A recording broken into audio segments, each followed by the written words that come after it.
Hi, this is Chris from the Tassomai Customer Success team, and today I'm going to go through with you how you can use your understanding grid data to help make more effective judgments about intervention and revision workshops.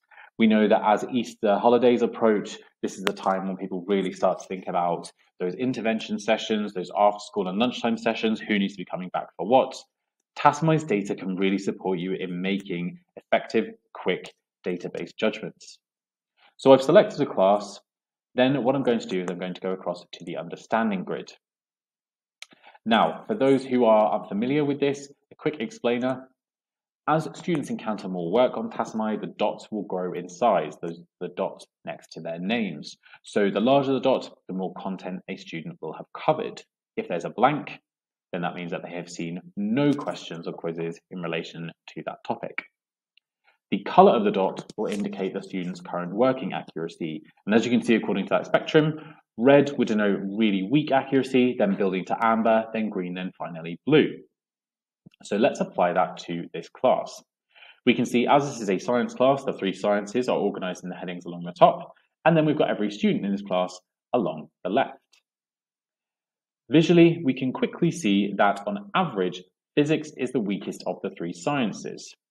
When we go through individually, we can see that that certainly does seem to check out. There are a couple of exceptions there, Eula, for example, and Rosora and Reginald, but otherwise, most students in this class seem to be struggling with physics. So now what we can do is we can break that down further. Click on physics and the exam topics will be organized. What we can see here is that there are indeed a large number of amber dots for this class, a couple of breakout blue dots here and there, so some students are excelling in some aspects of physics.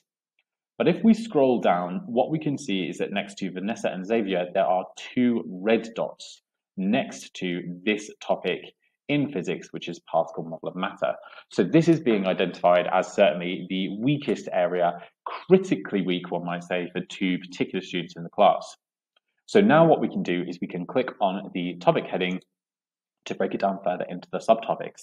And as expected, we can see quite a high number of amber and some red dots as well.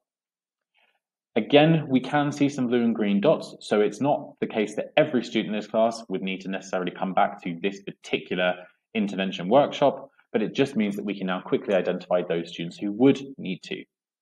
So your understanding grid data is live, which means that if in the time you've sat looking at the data a student has taken a quiz, you can refresh the page and the data will adjust accordingly. But hopefully this information is going to help you and your colleagues make more informed decisions about who needs to come back to which intervention sessions and workshops, who might need to be given what mock papers and past papers or past questions, etc., and other types of insights. Hope this has been useful. If you have any questions, do email us at success@tassomai.com and we will be very happy to help. Thanks very much and see you in a future video. Bye-bye.